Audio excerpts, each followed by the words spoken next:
phosphate, sugar, phosphate, right? Those just alternate back and forth, right? Because this phosphate joins the OH to the next one. And so what you end up with, right, you have your ribose with an OH down there. You've got a phosphate up here. Okay, that's going to join right where the OH was before. Okay, another phosphate. Another sugar, and so on and so forth, right? So it's always sugar, phosphate, and so on because, right, this bond right here is a dehydration reaction. That means, right, we're alternating between 3 and 5 and 3 and 5 and 3 and 5, right, to connect those sugar phosphates together, and then the nitrogenous base sticks out the middle, right? And so if this is an adenine, that'll be there, and then this might be a guanine, and this might be a thymine, and so on and so forth. And then on the other side, right, we would have another chain of riboses. Right, connected by phosphates again, and so on and so forth. If that was a thymine, then this would be an adenine. If that was a guanine, this would be a cytosine. That would be a thymine, right? Because they bond together in the middle. And then that's the structure of DNA, right? We just have those sugar phosphate running up the side.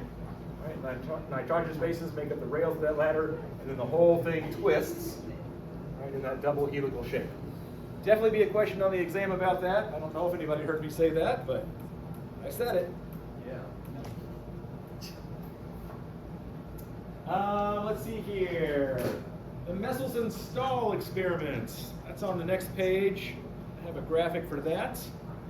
So let's look at that.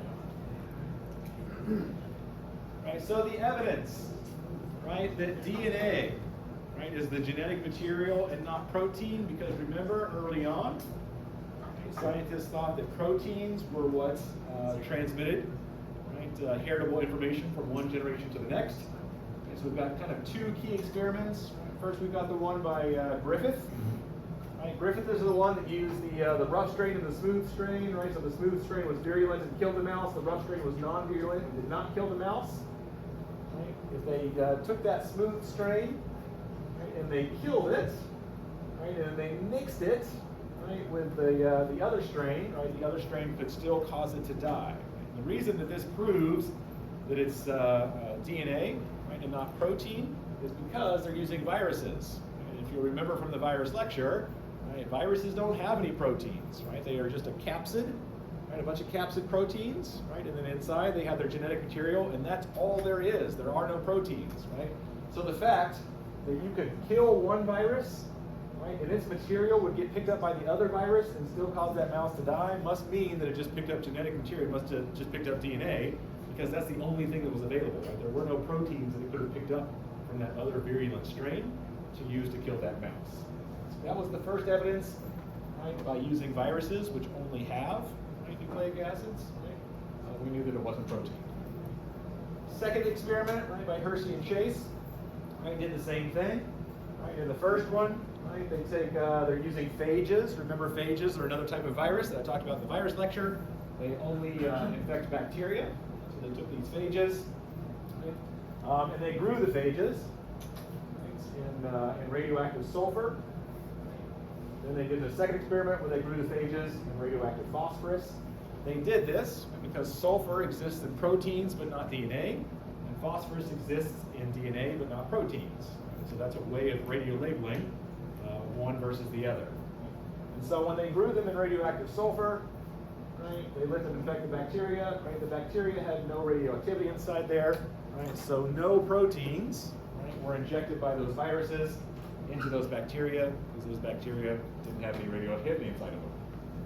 And the other one, right, where they grew the phages in the radioactive phosphorus, right, what they found out was that after they infected the cells, that radioactivity had found its way into those bacteria, right, and so, right, the only way that that radioactive phosphorus would have gotten inside those bacteria is if the phage, right, with its radioactive phosphorus DNA, injected that inside the bacteria. So simply by looking for whether proteins were labeled or DNA was protein, was labeled, they could determine that DNA was what got injected by those viruses.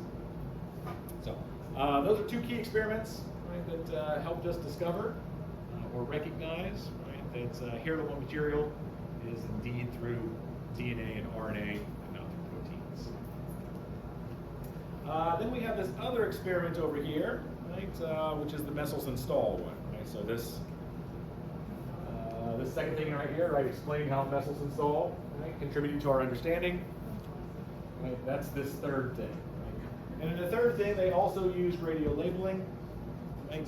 Radio labeling, by the way, I don't know if I ever really fully explained this to you all. I've kind of just been assuming that people know what I mean. But when you radio label something, right, you're using a radioactive, right, phosphorus or radioactive sulfur or radioactive nitrogen in this last case. Right? That just means it's detectable. Right? Like if you have something that is putting out radioactivity, and you put that beside like a, what do you call it, an X-ray, right? It'll pick up, right? We actually used to do experiments like this where we would take proteins and we'd run them out on a gel, and we'd transfer them to a membrane, and then we would attach to that protein an antibody to that protein that was radio labeled, right? It had a radioactive something on it, right? And then we would just expose that to film, right? And it would expose the film because it has high energy, right? The same as light, right? Light is energy that can expose film, right? Radioactivity is also energy that can expose film. And so if you take these bacteria, for example, right, the ones that have radioactivity in them, and you just put them near some film, right? If the film exposes, then you know there was radioactivity there. And if the film doesn't expose, then there wasn't radioactivity there. Right? And there are lots of ways, right, to detect radioactivity. Right? Exposure to film is just one way. But this is why radioactivity, why radio labeling works, right? Because it's putting out energy, and that energy can be detected, and so we can tell, right? We can trace where the molecules are that are radioactive versus molecules that are not radioactive, and therefore would not expose film or be detectable otherwise. Similar type experiment here, right? We grow bacteria, right, in radioactive nitrogen, right? 15 nitrogen.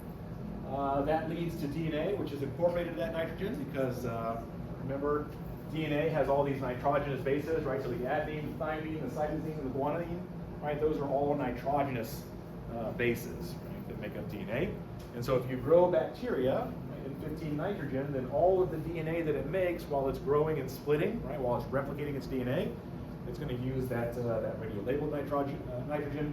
And so all of its DNA, right, is going to be radioactive. Okay? So there's the original DNA of them. Right? Then, right, you take those cells that grew, right, and you put them in regular nitrogen. And so now as they continue to grow and they continue to split, all the new DNA that they make is just going to have regular nitrogen, and so it's not going to be radioactive.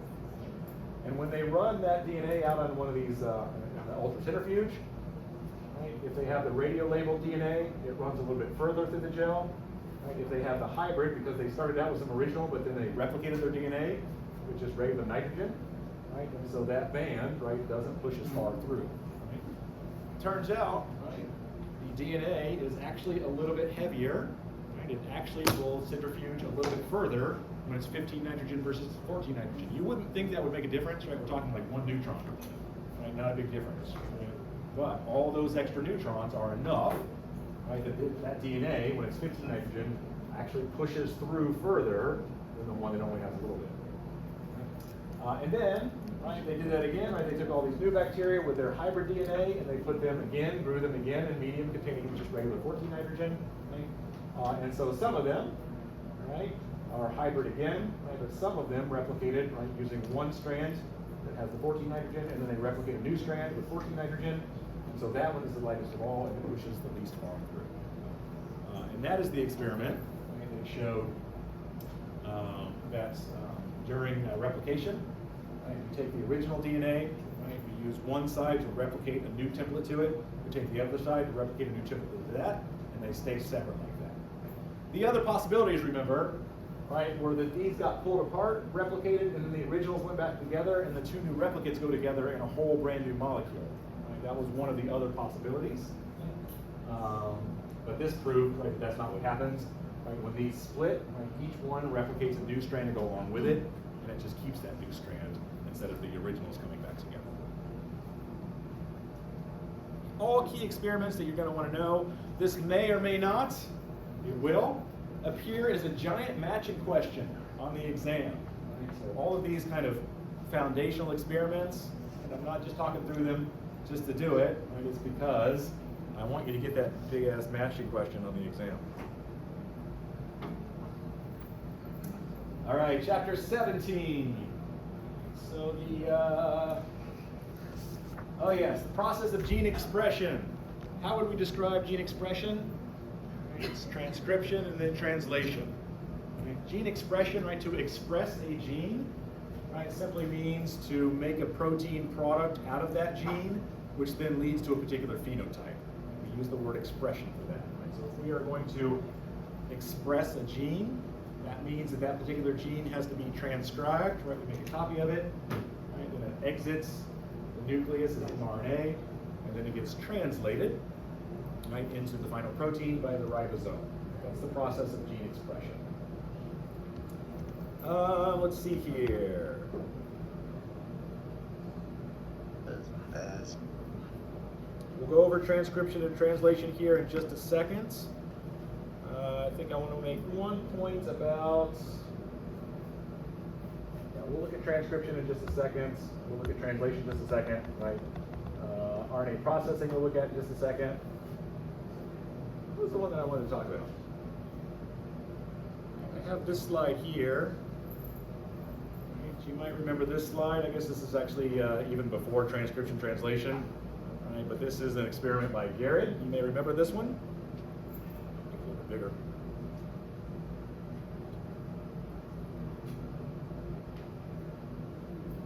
Oh yeah, this is getting at that one gene, right, one protein thing, right? The central dogma of biology, which kind of precedes the processes of transcription and translation.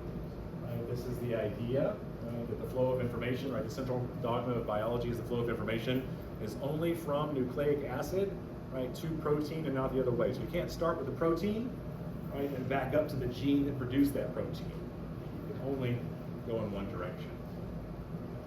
And one of the precursor experiments here was with Garrett that hypothesized, right, that there are some just errors of metabolism that are due to mutations that we're born with.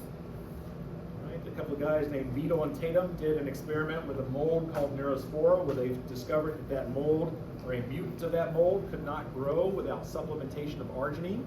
And so they hypothesized then that there must be, right, a series of genes that leads to the production of a protein, right, that produces arginine that allows that mold to live. Right? And if it has a mutation, it can't make that enzyme, it can't make its own arginine, and therefore it's dependent on supplementation of arginine. Then Horowitz and Serb, right, two guys that came right after that, discovered these three mutants, right? So they were just kind of randomly mutating things with x-rays, and they ended up with the same mold, right? And they got three different classes of mutants, right? The wild type, right, that's what's growing in orange up here. The wild type grows no matter what, right? Meaning that it has all of the enzymes necessary to make all of the precursors leading up to arginine, so it doesn't need any supplementation. It can metabolize that all on its own. But then they had one mutant, right? That mutant couldn't grow on medium that didn't have any supplementation, but as long as you provided at least ornithine or citrulline or just arginine itself, it would live. Right? And so they hypothesized that it wasn't just one gene, right, but there were actually a series of genes, right, each making a different protein that was necessary for that biosynthetic pathway. Then they had another mutant that couldn't grow on plain old medium. It couldn't grow when it was supplemented with ornithine, there we go. But if you provided citrulline or arginine, it could. And the third mutant that couldn't grow unless you gave it arginine, just like BIOL and Tatum saw. So this led to that idea, right, that genes, right, are turned into proteins, and those proteins are necessary, in this case for metabolism, but then we learned after that that those genes produce proteins that are necessary for a variety of cell processes, not just metabolism. So that's how we got to this idea, kind of leading up to transcription translation, right, that that's what the purpose of genes are, right, that they produce proteins, and those proteins are necessary for life processes of cells. After we discovered, right, that genes are the precursors to proteins that are necessary for life processes, right, we worked out what that process of turning a gene into a protein looks like. So it begins over here on the left side, right? This is promotion. Right? It's called promotion because we have a promoter don't know if you can see that. It's a little bit small, but the promoter, remember, is this TA, right? A ta-ta box. Right? That's the promoter. Right? That's where your transcription factors are going to bind, a class of proteins. Transcription factors can be a lot of different things. I showed you a slide when I lectured on this about all the different kinds of transcription factors and how they have lots of different shapes and sizes. Put together different ways, right? The vitamin D receptor is an example of a transcription factor. Lots and lots of different things can serve as transcription factors. A transcription factor, though, is just something that binds to that promoter, right, to begin the process of transcription. That's why it's called a transcription factor, right, because it promotes transcription. So here we have some transcription factors, right, that recognize this promoter region. Right? They help to recruit RNA polymerase II. Right? This is different than DNA polymerase III. Remember, we saw DNA polymerase III with replication, right? Part of that replication fork. If you want to replicate your entire genome, right? Transcription factors and RNA polymerase II are just for transcription. Right? We don't want to replicate the entire genome. We just want to transcribe a little piece of it corresponding to one gene. Right? So we have our transcription factors. We have RNA polymerase recruited to that, right? And then it just begins, right, making that transcription. After it makes that transcript, remember the transcripts can be modified. Right? So we have introns and exons. Right? The exons get spliced out. There was also the concept of alternative splicing. So once you make that transcript of a gene, right, if you keep just these sections of it, right, it'll turn into one protein. But if you keep these sections of it, it might turn into a different protein. So you can have different proteins that are produced from the same transcript, depending on how it's spliced together. You might take out all the exons, you might only take out some of the exons. Okay. That's what's showing right here. Right? Now we have our mRNA, right, where we've taken out, right, the portions that we don't need anymore. Right? We've excised those portions. Remember, there's a poly A tail, right? Just lots of adenines that get added on to the end of it. Right? On the 5' end, we get GTP added on. That helps protect that mRNA. And then after that, it leaves the nucleus, right, as mature mRNA. And so here's our mRNA that just came out of there. Remember, this is a transcript of DNA. Right? It's got a poly A tail and a GTP stuck on it. Right? And sections of that have been cut out and spliced together to get something shorter than what you started with. That gets grabbed onto by the ribosome. The ribosome is in 2 subunits. Right? We have the small subunit on the bottom here. Right, that actually binds to that mRNA. And then we have the large subunit on top where the amino acids move in. Right? And remember, those amino acids are attached to transfer RNAs. Right? So we have the A site, right, where our tRNA with an amino acid attached to it comes in. Right? If it matches up, right, to the three nucleotides of that mRNA, it will move, right? The ribosome will move down, and that will be pulled into the P site. That is where that dehydration reaction happens, where one amino acid, right, is joined to the next, right? And then the ribosome moves down a little bit further. That'll move into the next slot and be ejected. Right? And the next tRNA with the next amino acid will come in. If it's a match to the 3 nucleotides, another dehydration reaction, it'll leave behind its amino acid. It will get ejected out. Another one will come in, and so on and so forth. When I talk about matching to the 3 nucleotides, right, we're talking about this table right here. Right, so those are called codons. Every 3 nucleotides is a codon that corresponds to an amino acid. And that's why we have tRNA, right? Because tRNA is also RNA.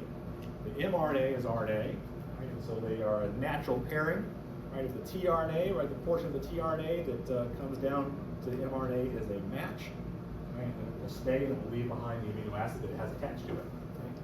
So, right, if your mRNA is UUU, right, there is a transfer RNA, right, that will be TTT, right, to correspond to that UUU, and that'll leave behind a phenylalanine.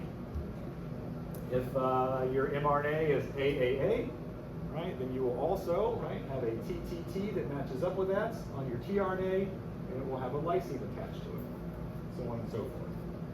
There are a few gaps in here. Right? So for example, AUG doesn't have anything beside it, so what do you think AUG is for?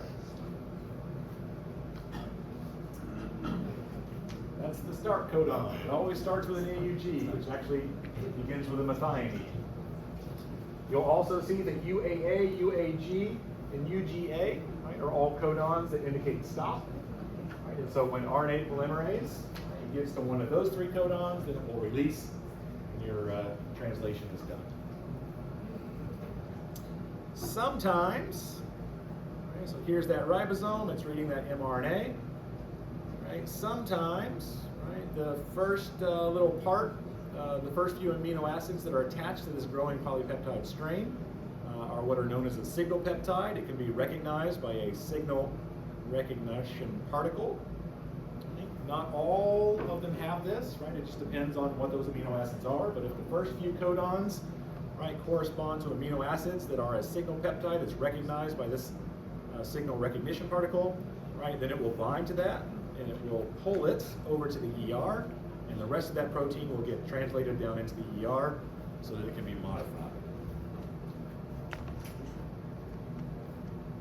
All important parts of transcription and translation.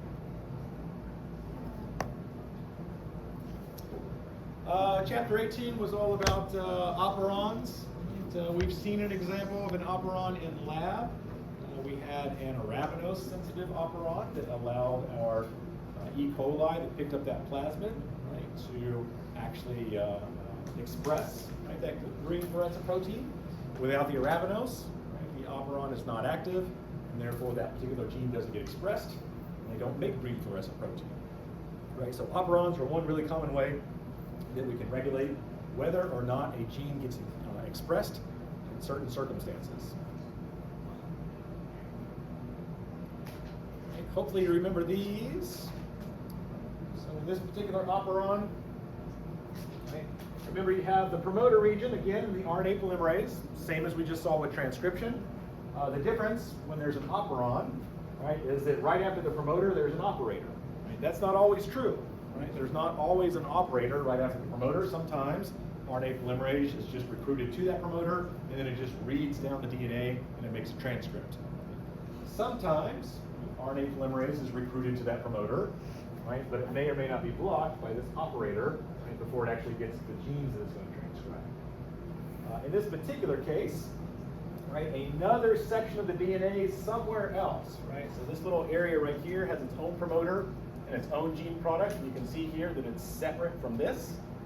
Right? That produces, right, a little bit of mRNA that turns into a repressor protein. In this particular case, right, there is no tryptophan to bind to that repressor, so it's inactive. And so when RNA polymerase binds the promoter, it can go past that operator because there's nothing to block it. It'll make 1, 2, 3, 4, 5. Right, different proteins, and those proteins are involved in making tryptophan. Once those proteins are expressed and they make tryptophan, right, tryptophan is now present. An example of negative feedback. Right, once you have tryptophan, right, it can bind to that repressor protein. That repressor protein can bind then to that operator region, and now RNA polymerase that binds the promoter can't move past that. So it's not going to make any more of those enzymes that led to the production of tryptophan in the first place. Right? Classic case of negative feedback, right, where once you get the product you need, right, you repress the ability to make more of that product. All right, so that's the tryptophan operon, or just known as the trip operon. Right? This is the lac operon, or the lactose operon. And this one is just exactly the opposite. Right? It also has a promoter with an operator. Somewhere else there's a regulatory gene made. The difference is this regulatory gene is not inactive by default, it's active by default. Right? And so by default it's active, it binds that, and nothing happens. If, however, right, you have lactose present, right? If you have lactose present, then you need to make the enzymes to digest that lactose. Right? So if lactose is present, then it binds that repressor protein and inactivates it. And now RNA polymerase can read and it can make those enzymes that are necessary for digesting lactose. So in one case, right, we have one that is inactive by default until you make the product that activates it. In the other case, right, it's active by default until you have the presence of substrate that you need enzymes to metabolize. Very common way that gene expression can be regulated.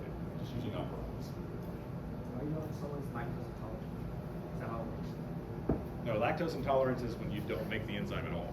You have a mutation, right? And so even if you had lactose present in the operon, right? So you might have lactose present, right? The operon's out of the way, right? RNA polymerase is making the enzymes to digest that lactose, right? But the enzymes are mutated and they don't work, and so it doesn't matter. You still can't digest that lactose. Nothing you can do about that. That's just a mutation. Are you lactose intolerant? A lot of people are lactose intolerant and don't realize it. It's like, yeah, every time I eat ice cream or cheese or drink milk, right, I have sudden diarrhea. I'm like, did it ever occur to you that maybe there's something wrong with you? Like you're lactose intolerant? Did it ever occur to you to maybe try taking Lactaid? Just to see? All right, the last chapter was about viruses. I just did that about a week ago, so I don't think we need to spend a lot of time reviewing it, right? But a virus, remember, is just a capsid, right? Made up of a bunch of capsid proteins that enclose some DNA. They can occur in a few different shapes, right? So you might remember one of them was just cylindrical. Right? We also had one that was icosahedral. There were phages, right, which have that tail region with those little leg proteins to stick on. Phages are one of the most common examples. Phages infect bacteria.